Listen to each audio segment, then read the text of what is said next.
आणि संपूर्ण महाराष्ट्रातील जनता ही खंबीरपणे सांगू शकते की कोणाच्या कारकिर्दीमध्ये मराठा समाजाला आरक्षण मिळालं। सन्मान्य फडणवीस मुख्यमंत्री असताना यशस्वीरित्या मराठा समाजाला आरक्षण दिलं, ते न्यायालयामध्ये टिकून देखील दाखवलं।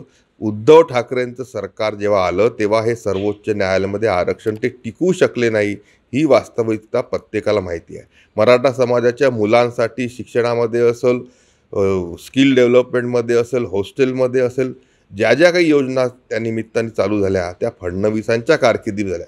आता 4 दिवसापूर्वी देखील मराठा समाजाला 10% आरक्षण सन्मान्य एकनाथरावजी शिंदे, देवेंद्रजी फडणवीस यांच्या सरकारने यशस्वीरित्या देऊन दाखवलं।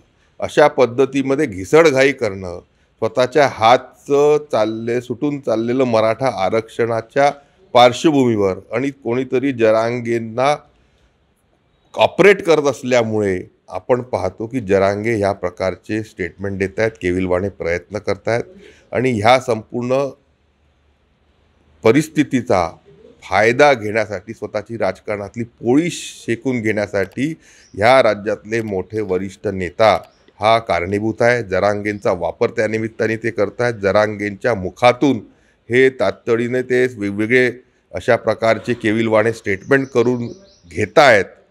त्या निमित्ताने जरांगेंना माझी सूचना आहे की श्रद्धेने, सबुरीने आपण घ्यावं, बालहट्ट सोडावा। प्रत्येक पावलावर सरकार हे सकारात्मक आहे। मराठा समाजाला आरक्षण दिलं आहे, ओबीसी समाजाला इतकुसा देखील अन्याय त्यामध्ये होऊ न देता दिला आहे। सगळे सोयऱ्याच्या संदर्भामध्ये देखील नोटिफिकेशन निघालं आहे। मोठ्या प्रमाणामध्ये आक्षेप सूचना त्याच्यावर आल्या असल्यामुळे सरकारला तांत्रिकदृष्ट्या, न्यायिकदृष्ट्या ह्या सूचनांचं आकलन करण्याची गरज आहे। वेळ त्या निमित्ताने लागतो आहे, पण कुठंतरी घिसडघाई करण्यामध्ये जरांगे पटाईत झाले आहे आणि वैयक्तिक द्वेषातून ते फडणवीस साहेबांवर जे आरोप करत आहेत त्यांची आम्ही निंदा करतो। मनोज जरांगेंच्या पाठीशी राहून कटकारस्थान राजकारण करणाऱ्या नेत्यांचा देखील आम्ही धिक्कार करतो। नाही, मी आजपासून नाही, मागच्या 5 महिन्यापासून म्हणतो आहे की ज्यांच्या राजकारणातून आपली वाळू सरकत चालली आहे अशा नेत्याला जरांगेंचा उपयोग करावासा वाटला। जरांगे त्यांच्या हिशोबाने चालताना आपण पाहतो आहे आणि सातत्याने सरकारवर आरोप करायचे, पण जर सगळ्या महाराष्ट्राला माहिती आहे की सरकारने प्रामाणिक प्रयत्न हे मराठा समाजासाठी असेल, ओबीसी समाजासाठी असेल, प्रत्येकाला न्याय देण्यासाठी नक्कीच वेळोवेळी केलेले आहेत। आणि असा बालहट्ट कोणीही करू नये, जरांगेने देखील तो करू नये।